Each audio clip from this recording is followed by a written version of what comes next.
I still remember my first real concert. When I was 13, my mom took me to see Amy Grant, her Heart in Motion tour at the Mayo Civic Center in Rochester.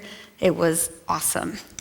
And at one point in between songs, Amy Grant got up and she said, "If I have one piece of advice, one thing I've learned in life that's worth passing on, this is it.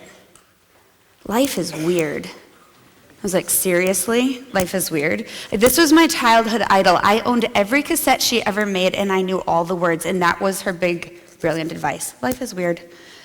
The thing is, the older I get, the more I get what she was talking about. You see, back when I was 13 and I went to that concert, I had learned a kind of script that I thought life was supposed to follow, and it didn't seem weird to me at all. I wonder if you might have learned this same script. It looked a little something like this. Page 1, have a happy childhood full of laughter and games. Page 2, be a good student and make good choices. Page 3, go to college, fall in love with your best friend. Page 4, marry your best friend because you find out you can't live without each other. Oh, and then have as many children as the two of you mutually decide you want to have, because that's how that works. Then live poorly as a young couple and make more money as you get older. And most importantly, retire and, of course, live happily ever after, right? The thing is, Amy Grant was right. Life is weird. And that script right there is, at best, a timeline that was created by American society that wasn't even possible until the last 100 years.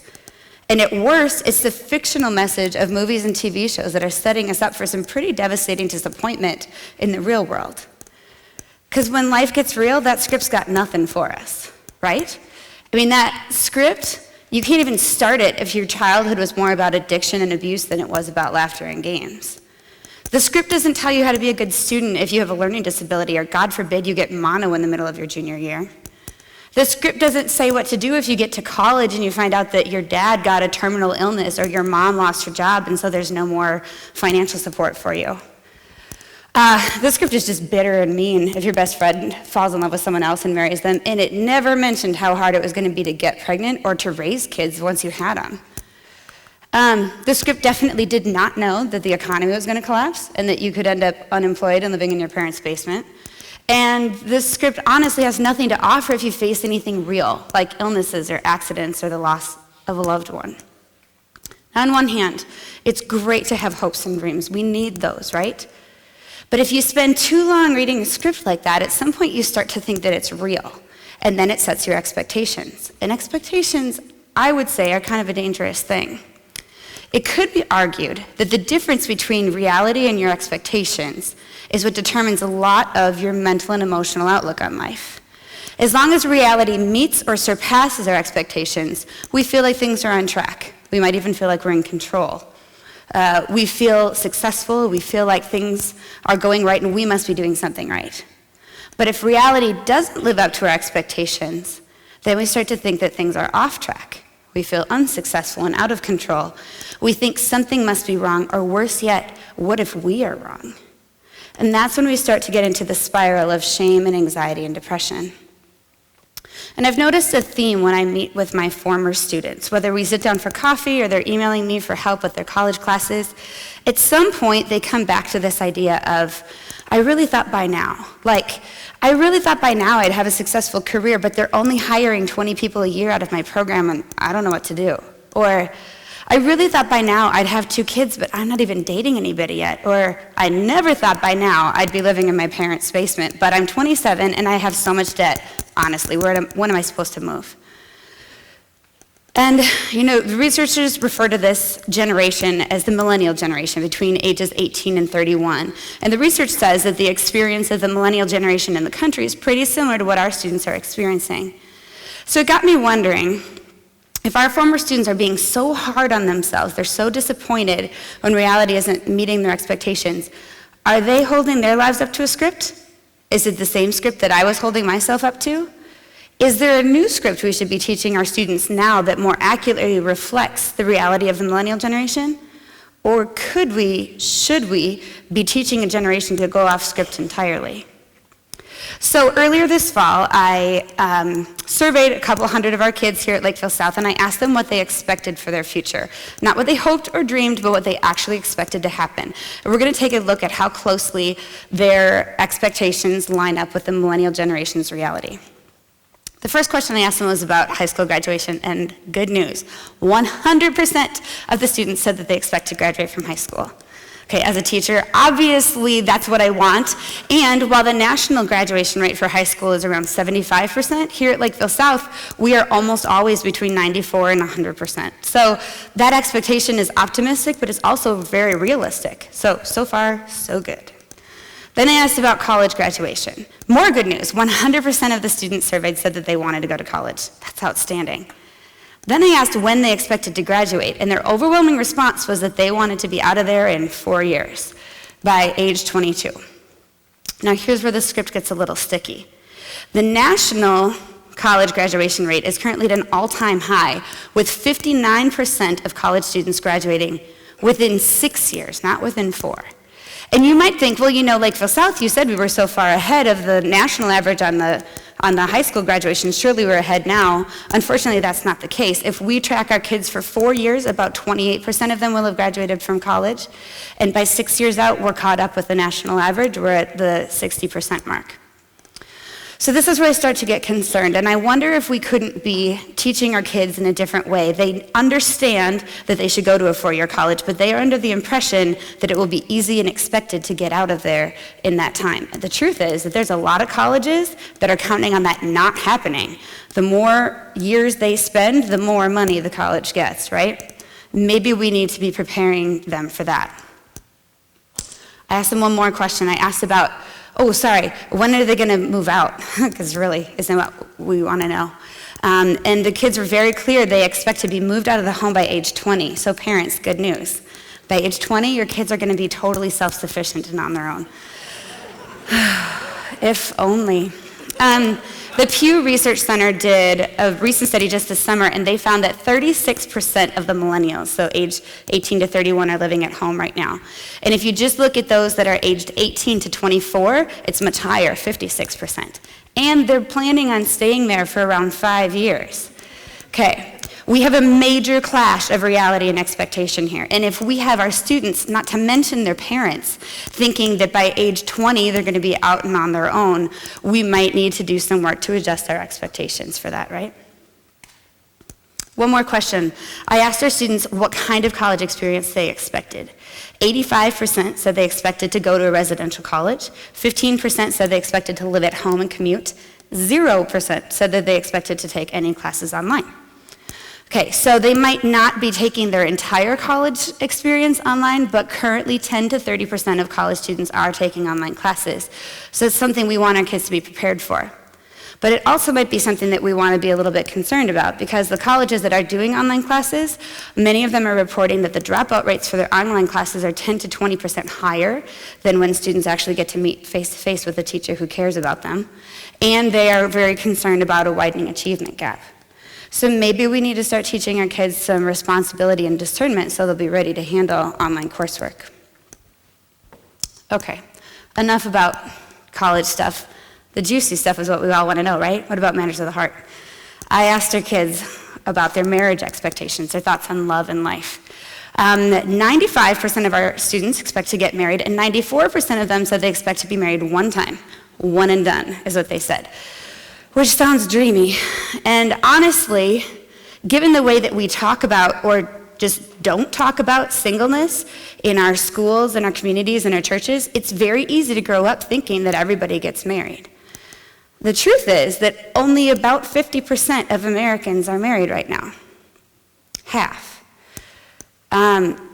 There's two reasons for that. Part of it is a divorce rate that's hovering between 40 and 50%, and part of it is that a lot of Americans, especially in that millennial generation, are just choosing not to get married. Especially if you look at people who are in their upper 30s, only 77% have even been married once. Our students said they expected to get married between the ages of 18 and 30 with an average expectation around age 26. That makes a lot of sense if they're looking at the script that was handed down from their parents' and grandparents' generations. In reality, only 20% of the millennial generation in that age range, 18 to 31, only 21% of them are actually married, are hitting that target. The average marrying age right now is about 28, and the spread is much, much wider, with a lot of people not getting married until their 30s and 40s or not at all. And then in another major cultural shift, the millennial generation is one of the first generations that has decided that parenthood is to be valued above marriage. So there's very little expectation to get married before you have kids. The whole concept of a traditional family structure is nearly obsolete at this point. Only 20% of Americans live in that anymore. And yet our students, when I surveyed them, said that they expect that traditional vision of a mom, a dad, and 2.5 children. They are still expecting to get married once, have 2 to 3 kids, and start having kids by the time they're 30. So when you look at that, it's not surprising that when I meet with former students, they're feeling a little bit of tension and feeling unsettled about their family lives, because they're holding themselves up to a standard that was set in the last 100 years. I asked them something a little bit more hypothetical. I said, hey, how do you expect to meet your future spouse? And that was good reading. I wish I could share them all with you, but I'll just share a few. Most of them talked about falling in love with their high school sweetheart or their best friend in college.